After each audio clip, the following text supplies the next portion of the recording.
Dahil sa nagsilbing inspirasyon ng marami nating kababayan si Pangulong Rodrigo Duterte, nagkaroon ng Duterte's Kitchen. Meron ito sa Davao City, meron din sa Cubao, at makakarating na rin ito sa Mandaluyong at Maynila. Ano nga ba ang Duterte's Kitchen? Alamin natin yan sa ulat ni Sweden Velado. Pasko ay paggunita sa kapanganakan ni Jesus at panahon ng pagbibigayan at pagmamahalan. Dito sa Duterte's Kitchen, buhay na buhay ang diwa ng bayanihan dahil sa kawang gawa at libreng serbisyong ipinaaabot ng mga volunteer sa mga kapuspalad nating mga kababayan. Binuksan ito lamang ika-10 ng Oktubre at isinunod sa pangalan ni Pangulong Rodrigo Duterte. Ang Duterte's Kitchen ay kahalintulad ng programa ng Pangulo para sa mahihirap sa Davao noong siya ay alkalde pa nito. Binibigyan ng libreng lugaw ang mga mahihirap na bata at matatanda, maging iyong nanlilimos sa kalsada. Pero dahil sa pag-ulan ng mga donasyon sa Duterte's Kitchen, hindi na lang lugaw ang naibibigay. Meron pa rin tayong libreng lugaw, sopas, o di kaya champurado tuwing umaga hanggang gabi.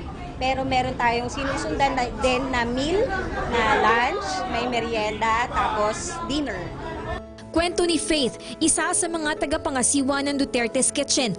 Karamihan sa mga volunteer ay hindi naman prominente.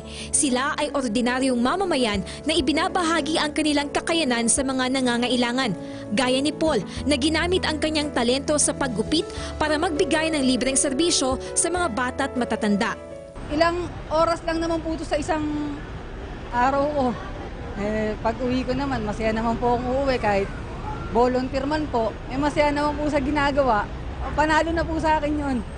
Ang grupo naman ng kabataang ito, ginamit ang kanilang libreng oras para mamahagi ng mga lumang laruan sa mga bata. I would like to encourage youth then to come and join us. And I think that it is a good way of learning. Learning is not within the classroom talaga. It's really when you go out, you see people, you see different children, you touch their lives, you touch their lives. Bukas ang Duterte's Kitchen Lunes hanggang Sabado mula alas 7 ng umaga hanggang alas 7 ng gabi. Para sa mga nais mag-volunteer, magpaabot ng donasyon at iba pang impormasyon, bisitahin lang ang kanilang Facebook page. Mabait po sila sa mga bata po. President, salamat po kasi binigyan niyo po yung mga bata ng ganitong programa. Naway hindi lang ngayong Pasko, ngunit sa bawat pagkakataon ay maipaabot natin ang malasakit sa kapwa. Isa sa mga katangiang minahal ng milyon-milyong mga Pilipino kay Pangulong Duterte. Para sa PTV News, Sweden Velado.